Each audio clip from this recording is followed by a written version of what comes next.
नमस्कार दोस्तों, हमारी आज की इस कहानी का नाम है औलाद। अभी भी रमा भूत बनी जैसे भीगी बैठी हुई थी। बदन थर थर काँप रहा था, पर उसे होश नहीं था कि छत से नीचे चली जाने जाने कब बारिश शुरू हो गई और वो ख्यालों में खोई हुई थी। अभी भी ठंडी हवाएं चल रही थी, पर बारिश थम चुकी थी। तभी उसे अपना नाम सुनाई देने लगा। कहाँ हो रमा? पूरे घर में खोज लिया और तुम यहाँ छत पे भीगी हुई बैठी हो। जल्दी से नीचे चलो, कपड़ों बदलो, आज तुम्हारे लिए चाय मैं बनाऊंगी। शैलेश जी भूत बनी रमा का हाथ पकड़ के उठाए और नीचे लेन जाने लगे। ऐसा लग रहा था मानो रमा जी को कोई होश ही नहीं हो। कमरे में से जाकर रमा जी को झकझोरते हुए शैलेश जी ने कहा, जल्दी से कपड़े बदलो रमा, बीमार पड़ जाओगी। मैं तुमसे नाराज नहीं हूँ, जो हुआ वो भूल जाओ। वो चले गए, अब कभी वापस नहीं आएंगे। तुम्हें तकलीफ जो जरूर होगी, पर मैं खुश हूँ कि अब मेरी पत्नी की बेइज्जती कोई नहीं करेगा। रमा जी की बिना कुछ बोले कपड़े उठाकर वॉशरूम में चली गई। नहाकर कपड़े बदलकर और रसोई की ओर बढ़ गई।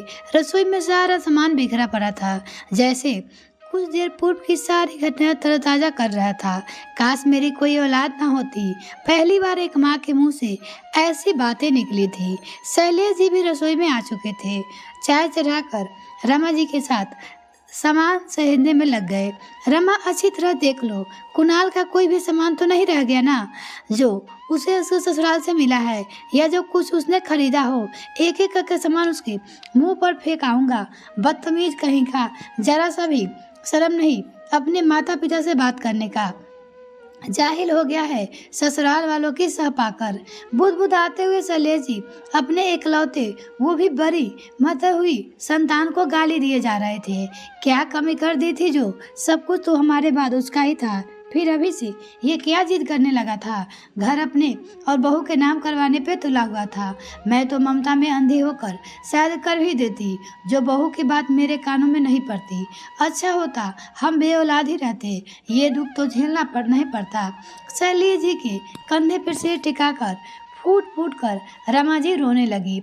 रमा, दोस्त शायद हमारा ही है। अपने बेटे की हर मांग बिना कुछ सोचे समझे पूरी जो करने लगे थे। आज जो वक्त पर आना आता, हम अपने ही घर को बेघर हो गए होते। तुम्हें कह दे रहा हूँ, अब भूल से भी उस नालायक का नाम ना लेना। शादी के 10 साल बाद हुआ था ना, बस तुमने उसके बाद सारे साल भूल जाओ। पहले वाले 10 साल याद करो, जब सिर्फ हम दोनों साथ थे। शैलेश जी चाय लेकर बाहर बरामदे में रमा जी के साथ आकर बैठ गए। कुणाल और उसकी पत्नी कृतिका की बातें अभी भी रमा जी की मस्तिष्क में हथौड़े की तरह चोट दे रही थी। माँ, ये घर तो तुम्हारे नाम है ना, ऐसा करो ये घर तुम हम दोनों के नाम कर दो। कृतिका यही कह रही थी, शादी किया था कि ये घर मेरा है। अब वो कहती है कि रहने दो, ये घर तो मम्मी जी के नाम है। जब तक ये घर उनके नाम पे रहेगा, मुझे उनकी हर बात माननी पड़ेगी। मेरा है ये क्या? फिर तुम्हें कोई इतराज नहीं तो नहीं ना? कर दोगी ना हमारे नाम पर? बेटा, बिना तेरे पापा से पूछे कैसे कर सकती हूँ? फिर घर के नए पेपर बनवाने होंगे। रमा जी ने अपने बेटे से कहा। उसकी चिंता मत करो माँ, हम सब बनवा लिया है, बस तुम्हारे हस्ताक्षर ही तो चाहिए। जाओ कृतिका, वो पेपर ले आओ, कुणाल ने कृतिका से कहा। कृतिका पेपर लेने गई, जो उसे मिल ही नहीं रहे थे। तब उसने कुणाल को आवाज दिया। पेपर मिलते ही कुणाल, कृतिका खुशी से उछलते हुए बोली, कुणाल, मैंने तुमसे शादी इसी शर्त पर की थी कि घर मेरे नाम करवा दो। इन दोनों को यहाँ से निकाल देंगे, मंजूर है ना? अरे हाँ मेरी जान, तुम्हें किसी बात के लिए कभी मना कर सकता हूँ क्या? कुणाल ने अपनी पत्नी कृतिका से कहा। रमा जी ये बातें सुन कर सकते में आ गई थी। पति शैलेश जी किसी काम से बाहर गए थे। मौसम की बिगड़ रहा था। अब क्या करूंगी? बेटा तो बेटा, बहू की बात मानकर हमें हमारे घर से निकाल देगा। नहीं नहीं, इतने जतन से पाई पाई जोड़ कर एक घर बनाया है, इसे किसी को नहीं दे सकती। देने के बाद हम सड़क पे आ जाएंगे, बस किसी तरह शैलेश जी आ जाए। रमा जी मन ही मन सोचने लगी। लो माँ, दस्तखत कर दी। कुणाल कागज सामने रखकर बोला, बेटा तेरे पापा को आ जाने दे, फिर कर दूंगी, नहीं तो वो नाराज हो जाएंगे। बेटे को टालने के ध्येय से रमा जी अपनी बेटे से बोली, अपने बेटे पे भरोसा नहीं है, क्या? कुणाल मनुहार करता हुआ बोला। रमा जी का दिल कह रहा था कि नहीं बेटा, अभी कुछ देर पहले तक तो तू मेरा अपना था, अब बीवी का हो गया है, जिसकी बात मानकर हमें बाहर ही घर से निकालने की साजिश कर रहा है। ममता सच में अंधी होती है, ये बात आज रमा को समझ में आ रही थी। बेटा कृतिका से शादी की जिद किए बैठा था। पैसे तो चकाचौंध में पागल थी। कुणाल की अच्छी खासी नौकरी और इलाके में उसके करोड़ों का घर कृतिका के लिए काफी था। उसने कुणाल को पटा लिया और ऊपर कदर हावी हो गई थी। फिर रमा और शैलेश जी बेटे की खुशी देखकर सहमति दे देते थे। साल भी तो ना बीता था, अभी कुणाल के घर की बात छेड़ दिया था। बेटा भरोसा है, पर ये घर तेरे पापा का ही है, उनकी मर्जी भी तो जरूरी है ना, रमा जी ने कहा। किस बात की मर्जी? अचानक शैलेश जी पहुंचकर बोले। रमा के हाथ में पकड़ा पेपर उन्हें थमाकर सारी बातें कह दी। तुम्हारा अधिकार ठिकाने है कुणाल, इतनी घटिया सोच तो वो भी हमारे बेटे होकर। लालत है हमारी परवरिश पर, जो तुम्हारे जैसे नालायक पीछे पैसा पानी की तरह बहाया। कान खोलकर सुन लो, तुम दोनों, ये घर हमारा है और हमारा ही रहेगा। कहते हुए पेपर फाड़ कर फेंक दिए। पापा, आप ये सही नहीं कह रहे हैं, आपके बाद सब मेरा ही तो होगा ना, फिर अभी क्यों नहीं?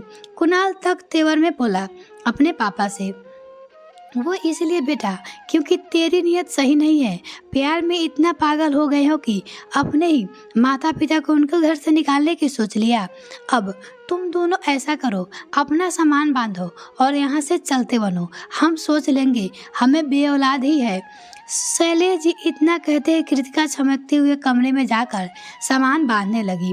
देख लिया तुमने शादी करने का नतीजा, अब हम अलग रहेंगे, ये बड़ा घर छोड़कर किराए के मकान में। लोग क्या कहेंगे सोचा है, अब तो कान खोलकर सुन लो, मेरे घर वाले जो सामान दिया है वो सब लेकर जाऊंगी। अपना सारा सामान एक एक करके चुनकर हमें घर से निकाल रहे हैं तो अपना सामान लेकर जाऊंगी। कृतिका ने तीखे तेवर में कुणाल घबरा गया था, पर कुछ बोल भी ना सका। शादी मर्जी से तो दुख भी झेलने होंगे ना। कृतिका रसोई में से लेकर बाहर हॉल में लाए अपने सारे सामान को कसने लगी। ये सब देखकर रमा जी अपना आंचल मुंह से दबाए सिसकी रोकने की कोशिश कर रही थी। जब रोक ना सकी तो भागकर छत पे चली गई थी। वही जब उतरे हुए घंटे बैठी रही तब तक कुणाल कृतिका चले गए थे। ऊपर से बारिश ने थोड़ी मुसीबत ला दी थी, पर शैलेश की कठोर बने एक बाप बेटे की इस हरकत पे रो रहा था, पर आंसू बहाने का हक उसे कहाँ होता है। पर पत्नी के लिए जिस चाव से घर बनाया था, उसे हाथ से जाने की गलती तो नहीं करना चाहते थे। हाँ, जाते जाते कुणाल ने जरूर कह दिया था कि जब सिर फिरा दिमाग को समझदार हो जाए तो लौट कर आ सकते हो, पर जब तक हम जिंदा है हमारा घर है और हमारा ही रहेगा। कुणाल कुछ नहीं बोला, एक गाड़ी में सामान लदवा कर निकल गया। दोस्त के घर पास के ही घर में किराया लेकर रहने लगा। कुणाल के जाने के बाद शैलेश जी बैठकर खूब रोए।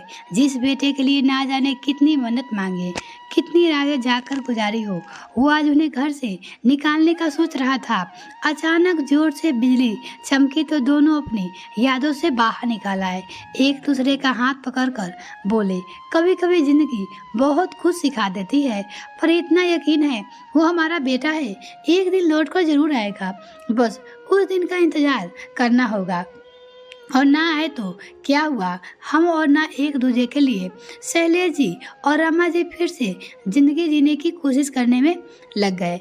बेटे का मुंह छोड़ नहीं पा रहे थे, पर धीरे धीरे संभलने लगे। कृतिका बहुत समय तक कुणाल का साथ नहीं निभा सकी। उसे लग्जरी का शौक था। यहाँ तो शैलेश जी का घर के खर्चा करने से अपना घर था तो दोनों सारी कमाई खुद पे उड़ा रहे थे। उधर कृतिका को दिक्कत होने लगी। बात बात पर अनबन की स्थिति आने लगी। कृतिका कुणाल के साथ रहना भी नहीं चाहती थी। थक हार कर कुणाल कृतिका से अलग हो गया। लौट कर वापस अपने माता पिता के पास आ गया। देर से ही सही, समय रहते उसे कृतिका के प्यार के झांसे से मुक्ति मिल गई थी। उसके माता पिता से अपनी गलती की माफी मांगी। वो लोग भी इकलौते बेटे से आखिर कब तक नाराज रहते, उसे माफ करके गले से लगा लिया। कुछ महीने बाद अपनी पसंद की ही जान पहचान की लड़की वनीता से कुणाल के लिए चुनकर उसका विवाह करवा दिया। वक्त के साथ साथ कुणाल भी कृतिका को भूलकर वनीता को अपनी पत्नी स्वीकार कर इसी घर में माता पिता के सानिध्य में रहने लगा। यह कहानी आपको कैसी लगी कमेंट सेक्शन में लिखना ना भूलें। वीडियो को देखने के लिए बहुत बहुत धन्यवाद।